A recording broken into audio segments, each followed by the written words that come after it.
Imfihlo yomcebo kodwa ekuyiyona ewumkhombandlela lekelela umuntu ukuthi aphakame empilweni yakhe into zakhe icaya ayikho into exabana nedlozi manje sibahlidlo izinto la yalizwe negama Mahungula suka ilwane ngisho kuthiwa sebekuvale kanjani ulele phansi ngomhlanje yasuka umume ngenyawo futhi kodwa lokhu mawukhuluma ukubamba kanje mawukhuluma ukubamba kanje lapho sokucontisela amafutha lo fanele Imsipolo uNkulunkulu amthwesa amandla Baba wamthwesa amandla Abagulayo nabahlupheki wona wesondela enhla nasezantsi empumalanga nasentshonalanga umhlaba wonke jikelele siyabingelela kakhulu elami igama ngo MC Pholobaso Andile wakangcobo propaganda bathi uyasabeka sawubona mzansi sabona nengizima Africa sabona Africa worldwide umhlaba wonke jikelele ngowesilisa ngowesifazane gays and lesbian abafowethu nodadewethu abancane nabadala siyabingelela kakhulu bingelelo eshidele emhlophe isesigodlweni esikhulu ke namhlanje esigodlweni samakhehla omkhulu Ncwane sizokhuluma ke ngendaba enkulu yendoda abayithembile abathi mase bebhekene nayo bakhala kuyo kuzwakale namhlanje umkhulu Ncwane uthe cha uzosondela eduze mfana kithi ngifuna uxoxela abantu nje ngemfihlo encane kodwa ekwazi ukwenza umehluko omkhulu emphakathini lapho khona azothi mayikhuluma nathi osukeni namhlanje bese wena uthatha ipeni nephepha ubhale phansi kuzuyinika ithuba lokuthi ezinombolweni esizoyiqagula noma esizoyimemeza ukwazi ukufona phela bese ubuza ukuthi umkhulu ngakuzwa ukhuluma ngokuthi nokuthi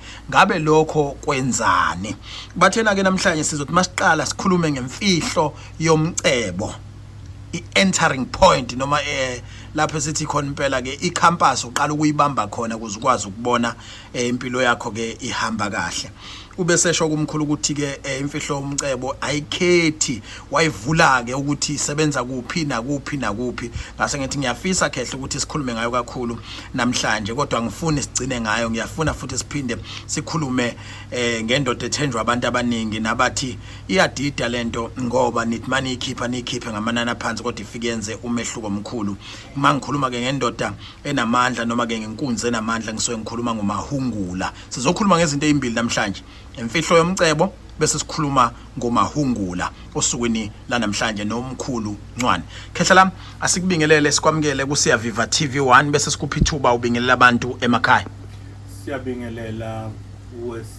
MC Pholoba sibingelele kuwo wonke umuntu emakhaya obukisa obuka lo mbukiso sibingelele bonke abasupport bakosiya Viva TV1 Sibonga kakhulu khehla ukuthi namhlanje samkeleke futhi esigodlweni lapho khona usukusebenza khona abantu kuso lesi sikhwama seyimanga bathi ke umkhuluma engakasithinti usuke engakakuniki zonke imfihlo zegceke futhi usuke engakakuniki wonke umsoco wakumkhulu Ncwane Herbal khehla lami asikhulume nezwe namhlanje ukuthi njengoba unyaka uqalile nikhona ninabantu niyabasiza abantu sebeze baqamba ke igama bathi masikhuluma nomkhulu Ncwane sisuke sikhuluma nomkhulu wentelezi yezimanga ngiyazi ukuthi la ekhana kanjani umuntu onotwayi olithile lumhluphayo usukazi ukuthi ikhonta angayifica ngamanana phansi angango 550 ifike imenzele umehluko ekuthiwa intelezi yezimanga kodwa namhlanje ngifuna isikhulume ngezinto ezilula nezicheap ngalendlela exakile ngifuna sikhulume ngento ezothi nje maqala unyaka umuntu imsukumisa imthatha imbeke la afuna ukuya khona ake sikhulume ngalokho engiye ngakuvezela abantu namhlanje ukuthi uthe wena khehla kunemfihlo yomcebo kodwa ekuyiyona ewumkhombandlela walapho khona umuntu asuke efuna ukuya khona mhlawumbe ake usicathulise ngibona amafutha lapha ngibona umbala obuvu ngibona umbala oblue okusangwe indlela egqize ngakho ngase ngikubona lapha ekuhleli khona lapho othi impela mase kuhlaliswe khona nisuke seniyithathelela into seniyiphahlela ukugcina iphuma ihamba mhlamba ke usicathulise mkhulu Ncwane sikhuluma ngani masikhuluma ngemfihlo yomcebo baba Mapholoba sibonga ithuba imfihlo yomcebo imfihlo yomcebo yinto elekelela umuntu ukuthi aphakame empilweni yakhe into zakhe icace imali isondele amathenda wathole, ithaveni ikhule, supermarket ikhule, itekisi idlondlobale, uber yakhe izale enye, konke kwenzeke.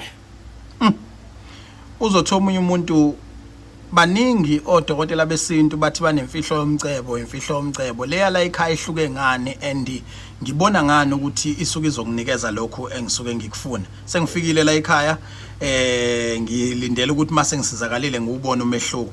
Sipha umehluko ke ngale mfihlo yomcebo. Imfihlo yomcebo la ekhaya phela izinyanga ezintathu umehluko usubona empilweni yakho noma ebusinessini lakho noma entweni oyenzayo noma umphathi noma usebenza kuba khona izinto eziyinkombandlela ukuthi into yakho isizohamba ngendlela.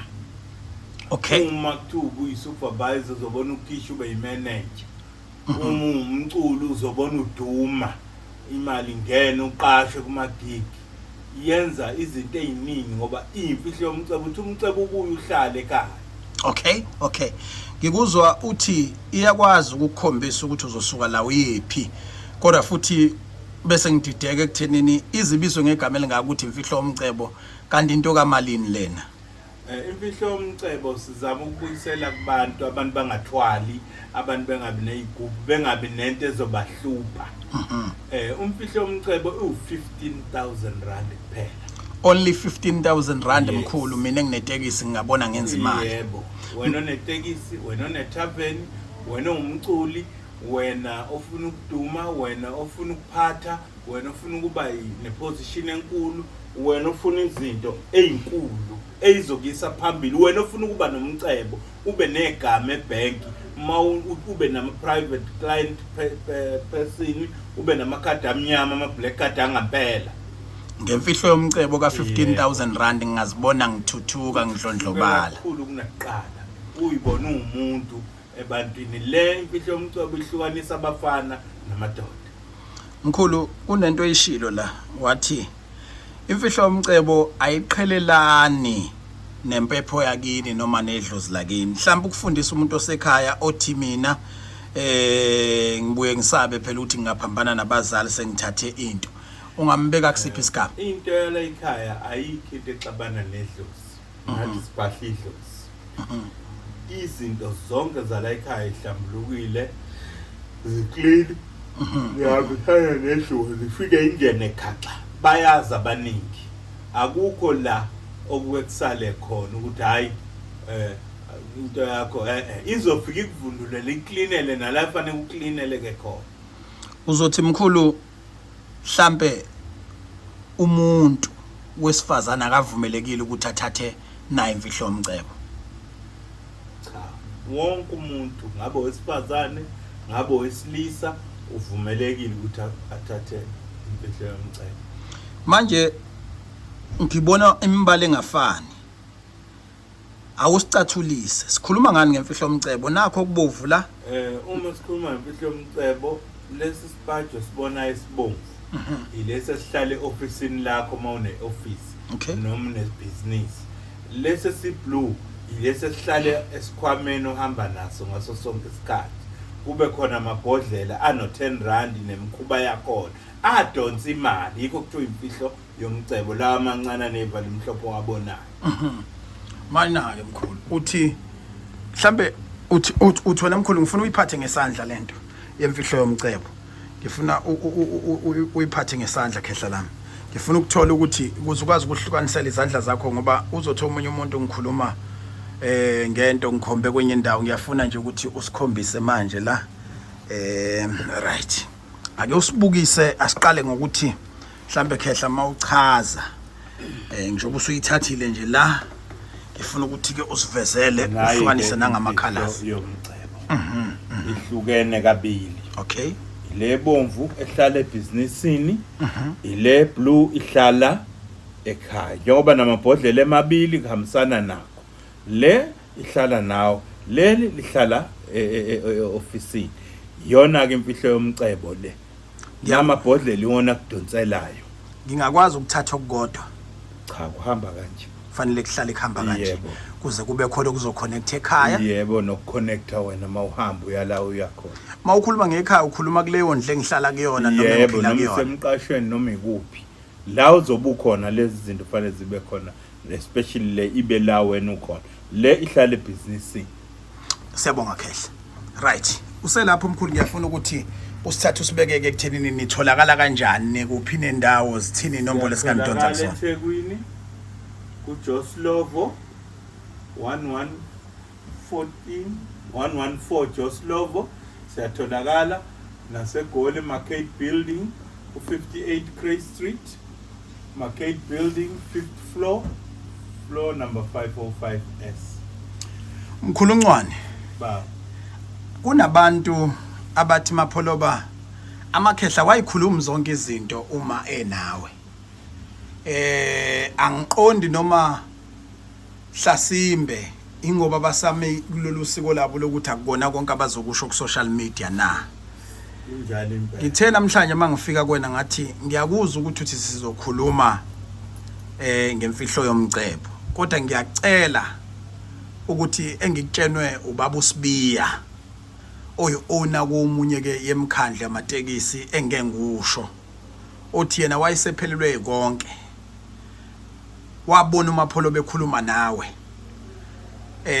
kuchaziwa nje kwakuchaza onke lezi imanga nani uthi ngasuka ngawathemba lamadoda ngwathenjiswa njalo yikho ukuthi ko camera waveli ngaya lapha amapholoba hleze nguzwa ke usho ukuthi hayi nawe singakucela usikhaphe ngathi cha ke ngiye ngedwa nje ngifuna ukufika ngibabone vela ngisabulutho mina ngiyayigadelwa umehluko ukuthi ngiyabona ukuthi business alisayindawo sengizogcina ngihluleka isho ukukhokhela labantu abangigadayo ngithi mina Sotobe ya ake uyinabulule uthi mangifika lapha na kunenye into amakhehla athi uyayifuna naye inkunzi uthi ngagxuma uwafu ngathi khehla mina ngizile ukuzothwala la ngabusiswa nje ithongo lami umehluko solokhu kwaqala umbango phakathi kwami nomdala kuyena oshisa impepho ekhaya izinto zami ayiphindanga zalunga bathi ke nabe senithi nina cha ukhona uMahungula asiqhuquzela thina ukuthi impepho ungayishisi futhi ungaqhubeki uthethe izinto zedlozi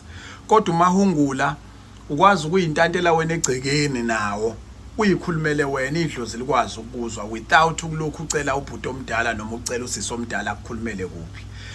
Kunabantu ke abafana nobaba uSibiya ngifuna ukubabuzela kahle manje singene kwisigaba sikaBahungula asebekhathele ukuncenga omalume nobhuti omdala ukuthi bebashisele izimpepho emakhaya ukuze bephumelele. Omunye uyezwa kuthiwa amanzi amnyama aphehlosi banibane ekhaya nasondela empephweni kuzoba inkinga.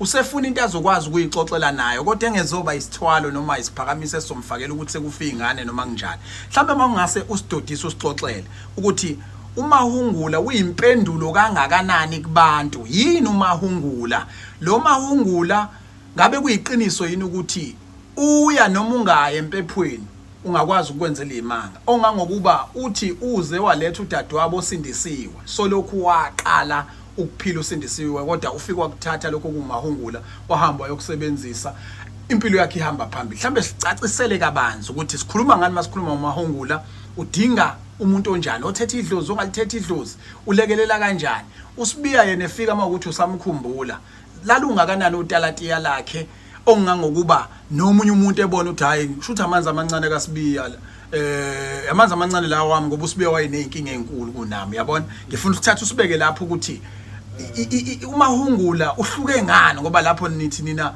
sekuyisigaba esihlukile kunezinto ezifana nemfihlo yomcebo nanenani futhi ngizwile ukuthi lihlukile. uMahungula yalizwa negama Mahungula Suka uyakuthatha ungenalutho ukwenza ube notho uMahungula. Yes. Uhamba nalaba uMahungula ohlala emsebenzini nohlala kuwena uhambe nawo. Mana mkhulu usaveza into efanayo nje. Akufani. Awunabe. Afani imbala. Kodwa izinto ehamba nazo. Uthi wena mkhulu uMahungula uhamba nalamadoda lawo. uMahungula uhlala ekhaya lo kodwa uhamba nalaba. Okay. uMahungula mayiseba namafutha akhe omcebo Mkhulu mana. Uhamba namafutha omcebo. Esikhuma amafutha omcebo uthola ibhodlela elingaka lamafutha omcebo owashisayo. Mkhulu Akudonsele umcebo. Mkhulu ngibona ubuhlalo ngibona ibhodlelana ngibona linesivalo lo inkunzi mahungulu uhlala kanje. Basho kanjalo abanikazi bathi bawufuna uhlale kanje. Bawufuna uhlale kwenye indawo. Mkhulu uthi umahungula uhamba shuthi ngama amazwi kunomuntu othi yena umahungulu uhamba nemfihlo umahungulu uhlukile kunemfihlo yomcebo. Umahungulu uyadonsa. Imfihlo yomcebo ingane kumahungula. Ngoba nayo ingxenye yokudidiyelwa ikhona lapha. Yebo. Yemadoda. Mase kuba nangu ungqongqoshe. Shuthi ungakwazi ukuyikhethela ukuthi hayi ngoba mina ngiseno 15,000 ngicela unginikeze imfihlo yomcebo. Uthi mawaba right uthatha umahungulu. Awu lapho ke suzoba phezulu kwentaba. Ngoba ukuthola konke. Yebo. Khehla imalini umahungula? Umahungula u25,000. Only 25,000. Yes. Kuneminye imithi engekho la. Ngeke ngikuveze konke ku social media. Yes. Okwamanje ngiveza lokho. Yabo. Umahungula ke lo. Mawuthole la uthole ngempela into ezokuthatha ikubeke. Ufuna iposition, ufuna ukuphatha, ufuna ukusuka umuntu endleleni ophazamisa wena esikhundleni. Uyu mahungulu uyakwenza konke lokho. Ukhuluma naye. Uyamtshela nje. Akanandaba nempepho, akanandaba namanzi amnyama, akanandaba nomuntu othwetyuliwe, uyayilwele yedwa. Uyathandaza uthandaza. Uyangena yonke indawo afika shaye adlule ngale. Uthe konje simthola ngamalini umahungula? 25,000. Only 25,000 rand. 25,000.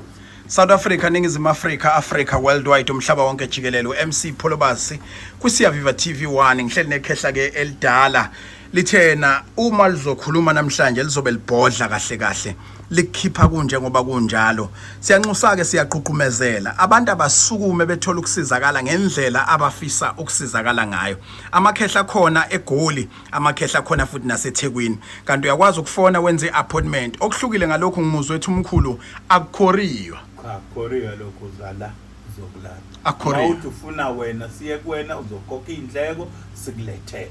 Kodwa isikhathi esiningi kufanele kufike la. Esigodlweni esikhulu. South Africa worldwide asithatha inombolo sithola ukuthi thina sinawo 25,000 siya kanjani komkhulu Ncwane. Thina sinawo u15,000 siya kanjani kumkhulu Ncwane. Ibusiness bese liwa umuntu onenkinga zokuthi ibusiness alidlondlobale umuntu osanda kuliqala umuntu okuyiposition ethile kodwa ohlushwa umuntu othile umuntu onenkinga zokuthi useyavukelwa uvukelwa umphakathi noma uvukelwa abantu ufuna ukuthi bethamba inhliziyo ngomahungule yedwa uthi ushakwa sana yemadoda ephinde futhi aqhubeka idonsa imali yebo njobe kutshela uSodoma manje ke mkhulu angisho ukuthi asikhulume ngoSotobe kunje ngoba kunjalo kodwa kumnandi wathi kumina ungangafihla lutho mina anginankinga ubaba uSibiye ula nje eduzane ukomunye association ngeke ngisho ukuthi kuphi umkhadlo wezamatekisi ngifisa ukuthola ukuthi lalungakanani ubisha ebhekene nalo hawu wayesedlele zonke imoto zomsebenzi sekusele ipi only 2 cars namhlanje sezu 50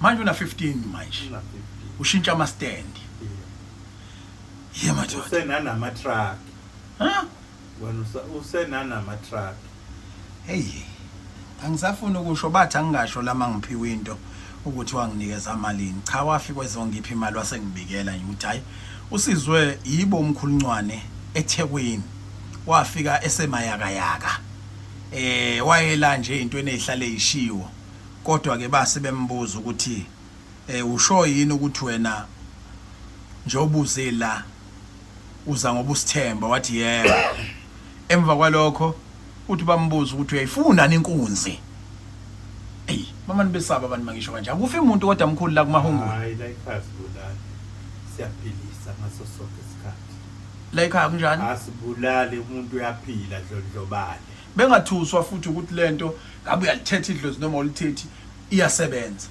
amandla angithi abantu abaningi amadlozi abo sekugage ngawo so la ilwa ngisho kuthiwa sebekuvale kanjani ulele phansi ngomhlanje yasuku umume ngenyawo futhi bakubona ukuthi usuyaphi engeke besakunuka enhla nasezantsi empumalanga nasentshonalanga umhlaba wonke jikelele odinga into ezomphumelelisa imphilise impilo ethandwa nguye odinga ukudlondlobala zibone yaphambili odinga isekelo sokuphila odinga umkhombandlela odinga into ezomkhulumela manje ayikhulumele yena kuthi ukhona uMahungula ngo25,000 rand kodwa amandla akho mayengakafiki lapho ungawusebenzisa u15,000 rand uyitholele imfihlo yomcebo khumbula kuMahungula ngokudidiyelwa kwawo isuke ikhona nemfihlo yomcebo ngoba uzile uMahungula ukuzokulwela kuphela kodwa ufinde futhi udonse nane business ebese lishabalala liwa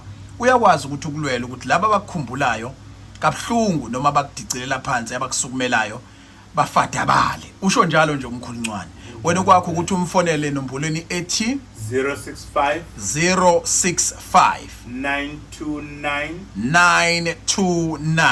15 74 asiphinde mkhulu le 065 929 15 74 noma ushaye kwethi 079 710 710 8120 siyayiphinda 079 710 8120 sekunomahungula ke mkhulu uMahungula usefikile ungihulela imali wenza yonke into ngeke ngimuzwe nethi secela igazi lenkukhu noma lesikapha ngeke ngimuzwe nethi secela uMahungula akaphahlelwa ngagazi uMahungula uyinto eyimele ngabe umfundisi ngabe nebandla ngabe usindisiwe kodwa uMahungula uzokuphilisa lo ngimvezalana ke nganiza kwethi akuyena uMahungula kodwa isisekelo sakho konke okwenzeka la ekhaya khehla lami Ncwane baba ngicela ukhulume nomuntu osekhaya njengamanje umvezele uMahungula yedwa ambone ukuthi into enjani ngifuna nje avele akwazi ukubona ubukhazikhazi bakhe nangu uMahungula maye mkhulu mayelenga kanje na into ekade ngifuna ukuyibona ukuthi ingoba uyalengiswa yini noma uyabekwa uyawubeka nje kodwa lokhu mawukhuluma ukubamba kanje mawukhuluma ukubamba kanje lapho sukuthi ucontsisela amafutha elahleni lamafutha masukhuluma naye kuMahungula usho yonke into oyifuna yenzeke hey madoda hey manje ngeke ngamlengisa ishe emqadini uMahungula ngamlengisa mawuthanda bayangena na stage abantu noma usale ekhaya uMahungula usale ekhaya okay ongena stage yilo ohamba naye akahlukani nawe lo fanele uhambe naye connection walo mangimkhohliwe noma elahlekile akunankinga uyabuya uzofuna umuntu okay mkhulu manje hamba emhlabeni nina ngeke ngiaffecte ndawo yini cha uma kuhamba mina emhlabeni ingane zami isazoqhubeka iphile kahle uqhubeka iphile kamnandi enhla nasezantsi asikukhumbuze inombolo kokugcina 065 929 15 74 esibili 079 710 81 20 20 amazwi akho okugcina khehla abasukuma abantu beyithathe beka mpumelelo lezi induku ezimbili engiyikhipha namhlanje esibheke kampumelelo enhla nasezantsi icathulo buziwa unyawo enhla nasezantsi empumalanga nasentshonalanga komdala nomncane kofisayo ukuthola ukusizakala amakhehla kancane kuyavula izandla wena okwakho ukuthi ushaye kulezi nombolo abakubizela zona ungagcini ngalokho phinda phela usukumele eduze usondele kubona ngoba imfihlo ziningi kuyikona ukuthi ngeke sayiqaqula zonke asibonane kwivideo elandelayo.